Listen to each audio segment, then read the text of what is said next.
In this video, we're going to take a look at how you can easily solve the problem of your autofill handle not working in Excel. So on my example spreadsheet here, what I've got up here is a little formula in the profit row there on cell E3, and I want to be able to use autofill to copy it down to the rest of the rows. So the autofill handle, as you know, is that little square in the bottom corner of the active cell, and if you mouse over it like this, the cursor should change, but as you can see, it's not changing for me, which means it's been disabled.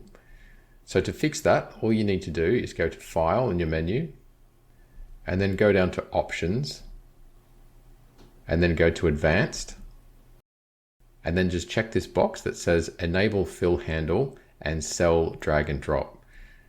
And when you check that box, you'll see that the little box below it also automatically checks. But if you want to uncheck that, you can if you like. So that's just asking you if you want to be alerted before overwriting any cells. Okay, once you're happy, just click on OK. And now when I mouse over the autofill handle, you can see that it changes to the little cross. So now I can either just left click and drag that down to copy the formulas all the way down.